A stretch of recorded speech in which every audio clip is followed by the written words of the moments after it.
กลายเป็นเรื่องซะแล้วทุกคนกลายเป็นเรื่องแล้วเข้าดาวน์ที่ไทยฝรั่งติดใจถึงขั้นไม่อยากจะกลับบ้านกันเลยทีเดียวเชียวทุกคนหลังจากที่ว่ามีการเฉลิมฉลองปีเก่าต้อนรับปีใหม่นะทุกคนก็คืออยู่ที่ประเทศไทยอาทุกคนฮู้มาก่อนเลยบ่ว่าล่าสุดทุกคนหลังจากที่ว่าเขาดาวน์นะจบไปวันนี้ก็อยู่ที่วันที่5กันแล้วนะกับปี2026ทุกคน แต่ที่น่าตกอกตกใจก็คือฝรั่งหลายคนทุกคนได้ถึงขั้นออกมาอัดคลิปหลังจากที่ว่าเริ่มฉลองปีใหม่ทุกคนฉลองปีใหม่นั่นแหละอยู่ที่ประเทศไทยตอนนี้ก็พวกเขาอยากจะอยู่ที่เมืองไทยต่อกันเลยเพราะว่าติดใจกันแล้วเมืองไทยให้อะไรเยอะแยะสำหรับนักท่องเที่ยวชาวต่างชาติทุกคนโดยเฉพาะก็คือคลิปฝรั่งมื้อนี้ทุกคนสิ่งใดที่ว่าเฮ็ดให้ฝรั่งเขาติดใจบ่พิมพ์จัดมาให้ทุกคนได้เบิ่ง และบ่พิมพ์ก็เชื่อว่าพี่น้องชาวไทยได้เห็นคลิปของฝรั่งเหล่านี้พี่น้องชาวไทยก็คงจะอมยิ้มและก็คิดตามๆกันว่าสาเหตุนี่แหละที่ว่าเฮ็ดให้ฝรั่งบ่อยากกลับบ้านทุกคนเราไปดูคลิปกันเลยครับผมมาทุกคนสิ่งที่จะเกิดขึ้นต่อไปนี้กับคลิปซุมมุมซูมสวยๆทุกคนบ่พิมพ์ขอจัดให้ทุกคนได้เบิ่งกันก่อนนะอยู่ที่จังหวัดเชียงใหม่ อานี่คือความสวยงามกับการฉลองปีใหม่ทุกคน การจุดพลุความงามทุกคนไม่อยากจะพูดถึงนี่คือเหล่านักท่องเที่ยวชาวต่างชาติทุกคนที่เป็นไฮไลต์ที่สุดก็คืออยู่ที่เชียงใหม่นะทุกคนทำให้ต่างชาติเขาบ่อยากกลับก็คือนี่เลยการผสมผสานกันระหว่างความสวยงามของการจุดพลุแล้วก็การจุดโคมไฟนี่ทุกคนโคมไฟสีขาวที่ว่ามีการจุดไฟใส่ด้านในแบบนี้แล้วก็ลอยขึ้นสู่ท้องฟ้าฝรั่งเขาชอบมากทุกคนเขาบอกเลยว่า ตั้งแต่มาเคาน์ดาวน์หรือว่าตั้งแต่เคาน์ดาวน์อยู่ที่บ้านของตัวเองแล้วก็หลายๆที่ทั่วโลกนั้นคนเข้าได้ไปมาแล้วเขาบอกว่าอยู่ที่เมืองไทยมีเสน่ห์ที่สุดแล้วก็สวยงามที่สุดเวลาที่โคมไฟลอยขึ้นสู่ท้องฟ้าแบบนี้เลยทุกคนพร้อมกับพลุที่ว่ากำลังจุดพร้อมๆกันนะอยู่บนท้องฟ้าเฮ็ดให้มีความสวยงามหลายนี่คือยิ่งสาวฝรั่งคนนี้เลยทุกคนเขาชอบที่สุดเขาบอกว่าชอบที่สุดเขาดาวน์ อยู่ที่เชียงใหม่อยู่ที่ประเทศไทยนะทุกคนนี่ดูความดีอกดีใจของหนุ่มๆสาวๆสาวต่างชาตินะทุกคนที่พวกเขาได้ตัดสินใจบินข้ามทวีปมาที่ประเทศไทยนะทุกคนมาจุดพลุแล้วก็มาจุดโคมไฟลอยขึ้นท้องฟ้าแบบนี้พร้อมๆกันหลายหมื่นดวงกันเลยทุกคนเห็นบ่เขาบอกว่านี่คือทำให้ฝรั่งต้องติดอกติดใจนะทุกคนก็คือนี่เลยเขาบ่เคยเห็นอยู่ที่ไหนมาก่อนมีการจุดพลุแล้วก็จุดโคมไฟลอยขึ้นท้องฟ้าพร้อมกับพลุที่ว่าแตกกระจายสวยงามจริงๆทุกคนสวยงามจริงๆนะนี่แหละที่ทำให้ต่างชาติฝรั่งเขาบ่อยากกลับบ้านไม่ยอมกลับบ้านหลังจากที่ได้เห็นสิ่งนี้แล้ว เพราะว่าหลังจากจบปีใหม่แล้วก็จะยังมีหลายเหตุการณ์ที่เกิดขึ้นนะที่ว่าเฮ็ดให้พวกเขาติดอกติดใจทุกคนนั่นก็คือสถานที่ท่องเที่ยวสวยๆของเมืองไทยนะทุกคนพร้อมกับติดใจอาหารไทยอาหารไทยแซ่บแซ่บแซ่บอีหลีแซ่บหลายหั้นนะทุกคนแซ่บมากและนอกจากนั้นทุกคนสิ่งที่ตามมาก็คือเรื่องของความเป็นมิตรของพี่น้องชาวไทยนะทุกคน ที่ว่ามีการต้อนรับชาวต่างชาติโดยความอบอุ่นนี้เลยสถานที่ท่องเที่ยวอีกแห่งทุกคนอยู่ในกรุงเทพมหานครกับความม่วนความสนุกสนานให้กับชาวต่างชาติเขาได้อิ่มเอมหัวใจนี่ทุกคนคือบ่าวฝรั่งสองหนุ่มนี่ทุกคนนี่คือเข้ามาเที่ยวในกรุงเทพนะทุกคนเจอการจุดพลุแบบนี้เพราะว่าคือที่หลายคนฮู้นั่นแหละมีบางประเทศบ่ได้จัดเข้าดาวน์นะทุกคนเพราะว่ามีเหตุแบบบ่ค่อย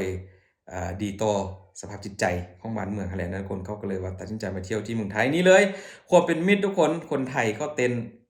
ฉลองปีใหม่ฝรั่งเขาเห็นเขาก็เข้าไปแจมด้วยนะคนไทยก็ให้การต้อนรับเป็นกันเองสามารถมาเต้นมาโยกกันได้นี่อยู่ริมทะเลทุกคนฝรั่งกลุ่มนี้เขาก็โอ้โฮเที่ยวจนจำดึกเลยทุกคนเห็นบ่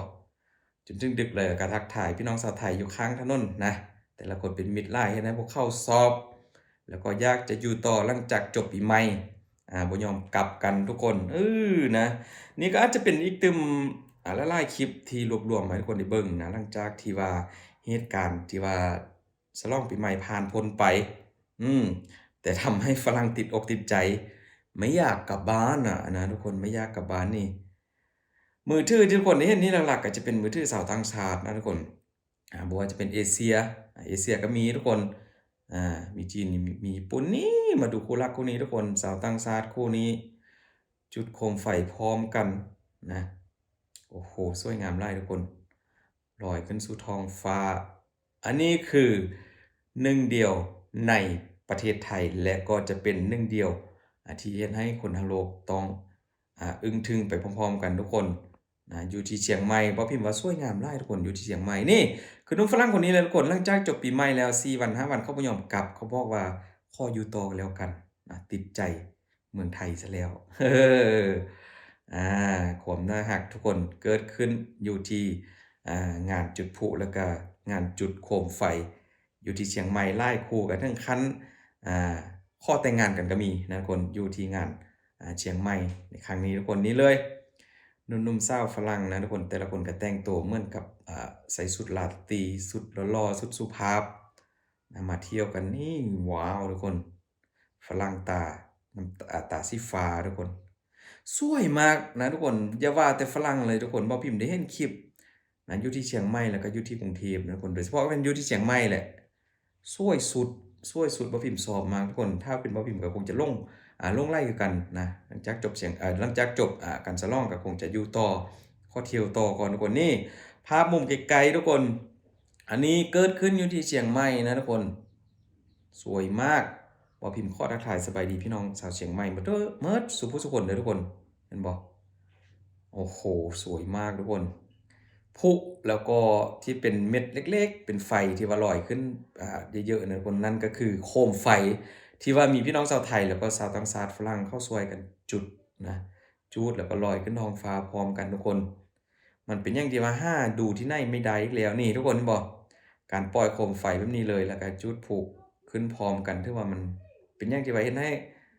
ไผไปดูนะก็ต้องติดอกติดใจกัน100% 1,000%อยู่แล้วทุกคนโอ้โฮมันเป็นหยังที่ว่าลงโตหลายนะทุกคนเห็นบ่โคมไฟก็จะมีการปล่อยพร้อมกันนี่ชาวฝรั่งก็ถึงขั้นเอามือปิดปากเลยเขาอึ้งหลายทุกคนเหมือนกับดวงดาวนับล้านดวงนะเข้ามารวมกันอยู่ที่ท้องฟ้าเมืองเชียงใหม่ทุกคนโอ้โฮพี่น้องงดงามงดงามหลายแต่ละปีก็แบบจัดเต็มอยู่แล้วนะอยู่ที่เชียงใหม่นะทุกคนนี่พลุดอกใหญ่มากทุกคนแตกกระจายบนท้องฟ้าแล้วก็มีความสวยงามของนี่โคมไฟลอยทุกคนนี่คือภาพมุมไกลมุมกว้างสูงๆให้ทุกคนได้เบิ่งว่าจะงดงามขนาดไหนทุกคนนะสวยงามทำถึงจริงๆอยู่ที่เชียงใหม่อ่านี่แหละอีกตึมจุดเป้าหมายหนึ่งของนักท่องเที่ยวนะทุกคนชาวต่างชาติที่พวกเขาได้มาเที่ยวประเทศไทยก็คือช่วงเขาดาวน์ก็คือเป้าหมายหลักก็คืออยู่ที่จังหวัดเชียงใหม่นะทุกคนทำให้พวกเขาติดอกติดใจนะบ่ยอมกลับบ้านนะขออยู่ต่อบางคนก็อาจจะมีแพลนแบบสักวันฉันจะต้องมาอยู่ประเทศไทยให้ได้นะทุกคน เพราะว่าเมืองไทยคนไทยให้การต้อนรับแบบอบอุ่นนะทุกคนเป็นกันเองเป็นมิตรนะทุกคนนี่ก็คือเรื่องราวดีๆทุกคนที่เกิดขึ้นกับชาวต่างชาติหรือว่าฝรั่งที่พวกเขาได้บินข้ามน้ำข้ามทะเลมาเที่ยวเมืองไทยล่าสุดก็คือติดอกติดใจถึงขั้นอยากจะอยู่ต่ออยู่แบบยาวๆบางคนก็มีแพลนอยากจะกลับมาใช้ชีวิตอยู่ที่เมืองไทยในอนาคตนะทุกคนขอบคุณหลายๆทุกคนปีใหม่ฟ้าใหม่ก็ขออวยพรคือเก่านะให้ทุกคนโชคดีร่ำๆรวยๆกันทุกคนกลับมาทำงานกันปกติแล้วทุกคนก็ตั้งใจเก็บตังค์เกียมฉลองท้ายปีนี้นะทุกคนขอบคุณหลายๆเด้อทุกคน